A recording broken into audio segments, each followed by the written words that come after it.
न कोई, जो विरंचि शंकर सम होई। मनुष्य यदि भगवान शंकर के समान भी हो जाए, फिर भी बिना गुरु की कृपा से भवसागर पार नहीं कर सकता।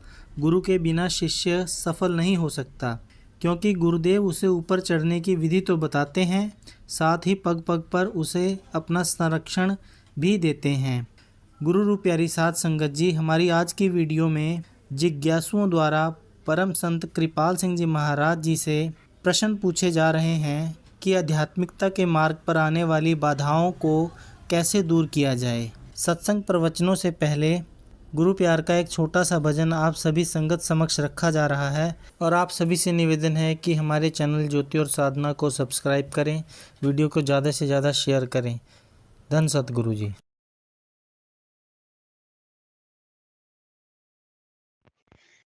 गुरु की याद में काटो वक्त जितना कटे ज्यादा।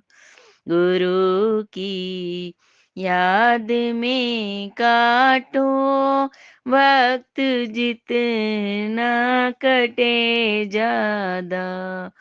श्वास दिन दिन घट रहे, काल का आ रहा वादा।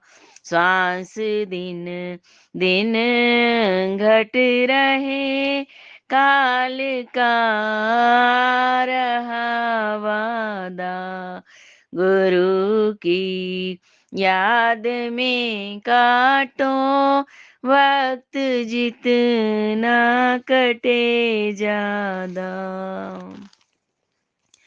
कुटुंब परिवार धन दौलत हवेली और ये सब कुछ। कुटुंब परिवार धन दौलत हवेली और ये सब कुछ यहीं पर छोड़ने होंगे। जोड़ने से है क्या फायदा, यहीं पर छोड़ने होंगे।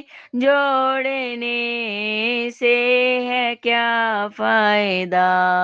गुरु की याद में काटो वक्त जितना कटे ज्यादा।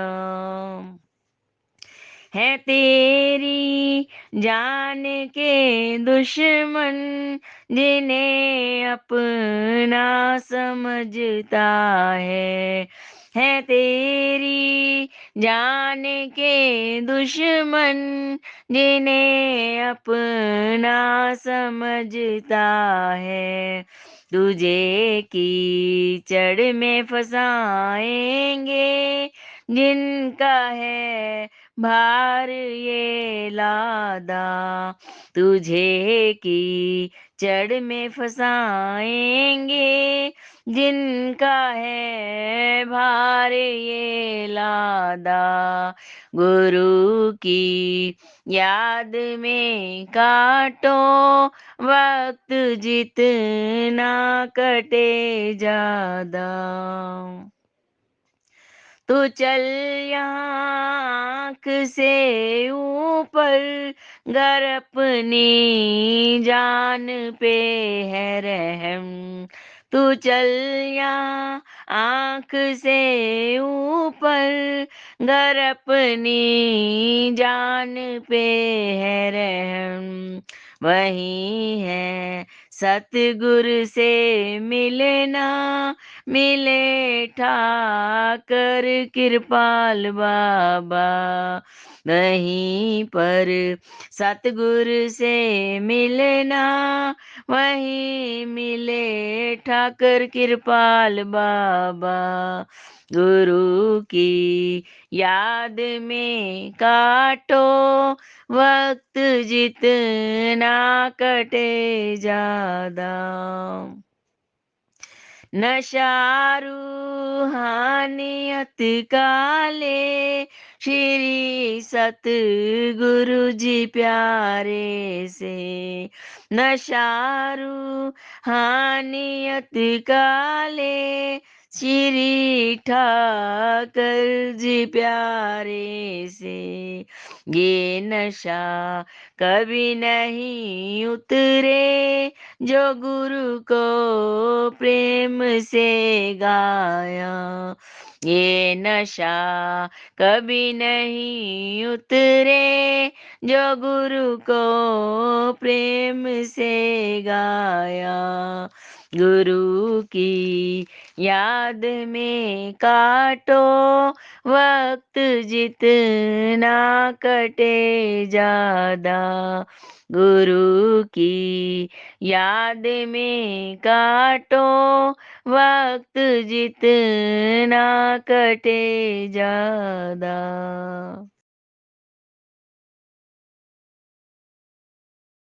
गुरु रूप प्यारी साध संगत जी, आध्यात्मिक विकास के मार्ग में आने वाली बाधाओं को दूर करने के लिए परम पूज्य परम संत कृपाल सिंह जी महाराज जी संगत के प्रश्नों के उत्तर दे रहे हैं। एक भाई ने पूछा, मान लीजिए कि वह ऊंची अवस्था हमारी बनी नहीं, हम प्रभु के सह कार्यकर्ता नहीं बन पाए, उस हालात में किसी के बारे में बुरा सोचते हैं, तो आगे चलकर इस पाप का क्या फल हमें भोगना पड़ेगा। आज इस जन्म में जिसका बुरा हम सोचते हैं, आगे किसी जन्म में उसके बदले में वो भी हमारा बुरा सोचेगा या बुरा करेगा। महाराज जी उत्तर दे रहे हैं, जब कोई व्यक्ति प्रभु का सह कार्यकर्ता अर्थात प्रभु आश्रित बन जाता है, तो वो कभी किसी का बुरा नहीं सोचता। वो देख रहा है कि करने हारा वो परमात्मा है, जो उस करण कारण प्रभु सत्ता को काम करते देखता है। वो किसी का बुरा सोच ही नहीं सकता। जब वो देख रहा है कि सब आत्मा देहधारी हैं, प्रभु की अंश हैं, हर आदमी छोटे पैमाने में स्वयं परमात्मा है, ये सही नजरी या विवेक बुद्धि बन जाए तो ये अनुभव जाग उठता है कि मनुष्य जाति सब एक है। सही नजरी से सही विचार बनेंगे, उससे फिर वचन सही होंगे, कथनी और करनी सही होगी। आप ना तो गलत सोचेंगे न करेंगे। तो सतगुरु हमें सुमति प्रदान करते हैं, हमें चाहिए कि हम उनके आदेशों का पालन करें। वो कहते हैं, सबसे समझौता करके सामंजस्य स्थापित करके चलो, जैसे हालात हो गुजारा कर लो, जहां तक बन पड़े दूसरों से सहयोग करो, शेष सब परमात्मा पर छोड़ दो। सतगुरु के आदेशों का पालन करोगे तो तुम्हें मदद मिलेगी। गुरु के चरणों में पूर्णता, आत्म समर्पण परमार्थ का सार है। शरणागति बनना बहुत कठिन है, जितना तुमसे बन पड़े तुम उतना जरूर करो, शेष सब प्रभु पर छोड़ दो। यदि आपके अंतर में विवेक का संचार हो जाए, सही नजरी बन जाए, तो उससे आपके सारे बंधन कट जाएंगे। फिर प्रश्न हुआ, मैंने वो किताब पढ़ी है, अब उसे दोबारा पढ़ना चाहता हूँ। व्हील ऑफ लाइफ के विषय में बात की जा रही है। महाराज जी फरमाते हैं, जो पढ़ा है उसे हजम करो। संतों की तालीम बड़ी आजाद और बेधड़क होती है, सीधी सीधी बात कहते हैं, उन्हें किसी का भय नहीं। आवागमन से छूटने के लिए लोग सतगुरु की शरण में जाते हैं। वो कहते हैं, गुरु गुण केहा जगत गुरा, ये कर्म ना नासै, सिंह शरण कत जाइए जो जुम्बक ग्रासै। कि हे जगत गुरु, तेरी शरण लेने का क्या फायदा अगर हमारे कर्मों का नाश ही ना हो। शेर की शरण में जाने का क्या लाभ अगर वहां भी गीदड़ हमें भटकियां मारते रहें। तो सतगुरु शिष्य के कर्मों का हिसाब चुकता करते हैं, और इस काम को करने का उनका तरीका अपना तरीका है। जिन कर्मों को भुगताए बिना कोई चारा नहीं, वो इसी जीवन में भुगता दिए जाते हैं। कई कर्म सद्गुर अपनी दया मेहर से सुपने में ही भुगता देते हैं। वो चाहते हैं कि इसके शिष्य कर्मों का भार हल्का हो और सतगुरु की तवज्जो का उभार पाकर वो अपनी आंखों से उस परम सत्ता को काम करते देखे और प्रभु का सह कार्यकर्ता बन जाए, जिससे कर्मों के नए बीज डालने का सिलसिला ही खत्म हो जाए और वो निष्कर्म होकर वापस अपने निज घर प्रभु के धाम चला जाए। एक मिसाल है, लकड़ियों के अंबार लगे पड़े हों, अगर वहां छोटी सी चिंगारी आग की डाल दी जाए तो लकड़ियों का जितना भी बड़ा ढेर हो जलकर भस्म हो जाएगा। इसी तरह जन्मों जन्मों के पाप हों, साधु से ज्योति की चिंगारी लेकर डाल दो, सारे पाप जलकर भस्म हो जाएंगे।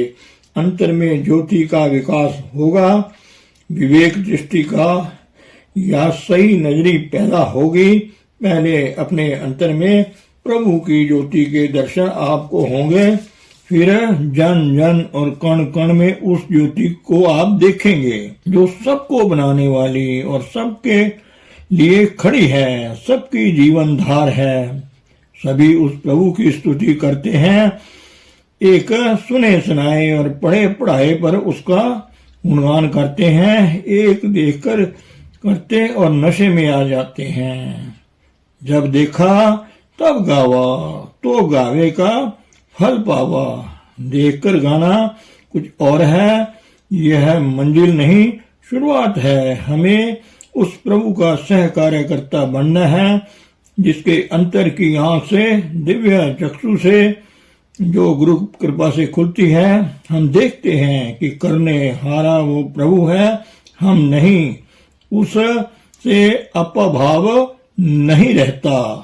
हम पूर्णता हरि इच्छा समर्पित अर्थात प्रभु के सह कार्यकर्ता बन जाते हैं। ये अवस्था है जिसे हमने पाना है। आगे विकास की मंजिलें तय करते हुए शिष्य गुरु में अभेद अर्थात गुरुमुख बन जाता है। उसके मुख से गुरु बोलता है।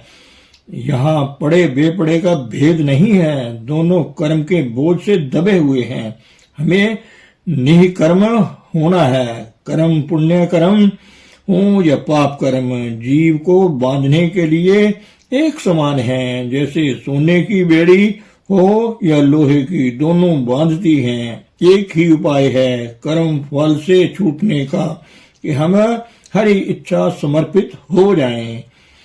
वो तभी होगा जब हम ये अनुभव करेंगे कि मीरा किया कुछ ना होए, जो हरि भावे सो होए। आप सबको प्रभु में अभेद होना है, प्रभु का मुख अर्थात संत बनना है। सतगुरु का वाक प्रभु का वाक होता है। जैसी धारा प्रभु की आती है वो बोलता चला जाता है। नानक दास बुलाया बोले, हमें सबको इस गति को पाना है। हर संत ये चाहता है कि जो भी उसके पास आए वो संत बन जाए। इसलिए मैं आपसे हमेशा ये कहता हूँ कि आप जिन्हें ज्योति की पूंजी मिली है, इस रोशनी को लोगों में फैलाएं, अध्यात्म के प्रचार प्रसार के अग्रदूत बन जाएं। मैंने अपने हिस्से का काम पूरा किया है कि नहीं, इसे और आगे बढ़ाना आप लोगों का काम है। आप आने वाली पीढ़ियों की आशा है। जिज्ञासु शिष्य ने प्रश्न किया, रात आप ये बता रहे थे कि आपके नामदान के समय 1/3 लोगों को अंतर में गुरु स्वरूप के दर्शन हुए। क्या वो सारे दीक्षित उसी क्षण प्रभु के सहकार्यकर्ता बन गए? क्या हम उनके बारे में यही धारणा मन में बनाए रखें? महाराज जी फरमाते हैं, ये अनुभव इस बात का प्रमाण है कि वो परम सत्ता आपके अंतर में बैठी आपके हर कृत्य को देख रही है। आप देखें ना देखें, वो ताकत आपको देख रही है। वो ताकत जो सतगुरु में काम करती है, आप अंतर में उसे देख सकते हैं, उससे बात कर सकते हैं। अभी उस रोज दीक्षा के समय मैंने पूछा कि अंतर में किसी दीक्षित ने गुरु स्वरूप से बात भी की है? एक व्यक्ति ने हाथ खड़ा किया, हाँ मैंने बात की है। ये अनुभव इस बात का प्रमाण है कि अंतर में कोई ताकत है। लोग इस बात पर विश्वास नहीं करते। परमात्मा का शुक्र है कि लोगों को इस बात का प्रमाण मिल रहा है। आज जगह जगह गुरु तथा कथित गुरु आपको मिलेंगे। जिससे पूछो यही कहता है, ये करो वो करो, करते चले जाओ, एक दिन चीज तुम्हें मिल जाएगी। लेकिन सच्चा गुरु सतगुरु आपको सामने बिठाकर पहले दिन ही नगद पूंजी आत्मानुभव की देता है। ये सिद्ध करने के लिए कि अंतर में कुछ है, आप खुद गवाही देते हैं, हाँ मुझे कुछ मिला है, मैंने अंतर में देखा है। अपनी आंखों से देख लिया हो तो फिर किसी और गवाही की जरूरत नहीं रहती। इसको क्या मिलता है ये अपने अपने संस्कारों पर निर्भर करता है। लेकिन पूर्ण समर्थ सदगुरु के पास जाकर आत्मानुभव की पूंजी हरेक को मिलती है। अपनी आंखों से देखो, उससे बढ़कर कोई और कसौटी नहीं सतगुरु को परखने की। संतों की तालीम ला धड़क और आजाद है। वो कहते हैं, जब लग न देखूं अपनी नैनी, तब लग न पसीजूं गुरु की बैणी। अर्थात गुरु के वचनों पर भी पूरा विश्वास ना करो जब तक स्वयं अपनी आंखों से ना देख लो। आपको व्यक्तिगत अनुभव दिया जाता है। गुरु कृपा से आप उस हकीकत को देखने वाले हैं जो पूंजी आत्मानुभव की दीक्षा के समय आपको मिलती है। उसे नियमित रूप से अभ्यास करके और बढ़ाया जा सकता है। जिज्ञासु ने प्रश्न किया, अनुभव से पहले सतगुरु के वचनों पर आपको पूरा विश्वास ना हो तो अनुभव मिलने में क्या रुकावट पड़ेगी? ऐसी कोई बात नहीं। ग्रंथ पोथियां मौजूद हैं, उनमें अध्यात्म के बारे में सब कुछ लिखा है, फिर भी गुरु की जरूरत पड़ती है। पढ़ा लिखा हो या अनपढ़, दोनों को एक ही काम करना पड़ता है। अनपढ़ आदमी कायदे कानून के चक्कर में नहीं पड़ता, न ये जानता है न जानना चाहता है कि पुरातन महापुरुषों ने इस विषय पर क्या कहा है। लेकिन पढ़ा लिखा आदमी जानना चाहता है कि उसे जो कहा गया है क्या वो सही है, किसी और महापुरुष ने भी उसकी पुष्टि की है। उसे बताने समझाने में सावधानी बरतनी पड़ती है। बच्चों को बिठाया जाता है, उन्हें तुरंत रोशनी आ जाती है। उन्हें सिद्धांत से कोई सरोकार नहीं, न इस बात से कि किसी एक या दूसरे महापुरुष ने क्या कहा है। बैठ जाते हैं वो और रोशनी आ जाती है। सतगुरु अपनी तवज्जो का दया दृष्टि का उभार देकर उन्हें देहाभास से सतगुरु अपनी तवज्जो का दया दृष्टि का उभार देकर उन्हें देहाभास से ऊपर ले आते हैं और वो रोशनी देखते हैं। सतगुरु को परखने की यही कसौटी है कि वो ज्योति का अनुभव दे सके। गुरु वो है जो अंधेरे में प्रकाश करे। ये पुरातन से पुरातन और सनातन से सनातन विद्या है आत्मज्ञान की, लेकिन लोग इसे भूल गए हैं। हरेक के अंतर में ज्योति प्रकाशमान है, उसका शब्द या नाद घट घट में गूंज रहा है। लेकिन लोग बाहर दीवे जगाते, घंटे शंख आदि बजाते और कीर्तन करते फिरते हैं, जबकि हरेक के अंतर में वो अनंत नाद, वो अखंड कीर्तन हर वक्त हो रहा है। बाहर दीवे जगाना और कीर्तन करना भी ठीक है, वो जमीन की तैयारी के लिए है। उससे परमार्थ के लिए रुचि पैदा होती है। नेक कर्म है, नेक फल मिलेगा, लेकिन कर्ता भाव खत्म नहीं होगा। जब तक कर्ता भाव का ख्याल मौजूद है, आना जाना बना रहेगा। जब यह जाने मैं कुछ करता, तब लग गर्भ जून में फिरता। जब तक आप प्रभु के सह कार्यकर्ता नहीं बनते, उस करण कारण प्रभु सत्ता का साक्षात्कार नहीं करते, ये अनुभव नहीं करते कि मेरा किया सब कुछ ना होए, जो हरि भावे सो होए, तब तक मुक्ति नहीं। आवागमन से आप छूट नहीं सकते। एक संत और एक आम इंसान में क्या फर्क है? संत देखकर कहता है, उसका बयान देखा बयान है। अन्य दूसरे लोग उस हकीकत को नहीं देख रहे, पढ़े पढ़ाए के आधार पर बात करते हैं। कहने को कोई भी कह सकता है परमात्मा ज्योति है, वो अनंत ज्योति है, खुदा तमाम नूर है। वो ग्रंथों पोथियों के प्रमाण देते हैं। जो अंतर में उस प्रभु की ज्योति को देखता है, वो पूरे विश्वास के साथ कहता है परमात्मा ज्योति स्वरूप है, मैंने देखा है। एक आदमी जिसने केवल पढ़ा है कि परमात्मा ज्योति है, देखा नहीं, उसकी हालत उस अंधे के समान है जिसने सूर्य कभी देखा नहीं मगर कहता है कि मैंने सूर्य देखा है। बाहर मुखी साधन कितने भी हैं, कथा कीर्तन पूजा पाठ आदि, ये सब अच्छे कर्म हैं, इनका अच्छा फल मिलता है, लेकिन इनसे मुक्ति नहीं मिल सकती। मुक्ति नाम से मिलती है, जिसके लिए आपको किसी संत के पास जाना होगा। संत की पहचान यही है कि वो आपको पहली बार ही अनुभव की पूंजी देता है। निरंतर अभ्यास से आप उस पूंजी को बढ़ा सकते हैं। विभिन्न प्रकार के गुरु दुनिया में मिलते हैं। कई गुरु आपको सम्मोहन विद्या सिखा देते हैं, कई मेस्मरिज्म अर्थात अपनी इच्छा शक्ति का प्रभाव आप पर डाल देंगे, कई सिर्फ ये कहेंगे यह साधन किए जाओ तुम्हें मोक्ष मिल जाएगा। तो भाई इन बातों से कुछ मिलने वाला नहीं है, ये उधार के सौदे हैं। आप लोगों को नकद सौदा चाहिए। जिज्ञासु ने प्रश्न किया, जो लोग LSD या अन्य मादक द्रव्यों का प्रयोग करते हैं, क्या उनको भी अंतर में कुछ अनुभव प्राप्त होता है?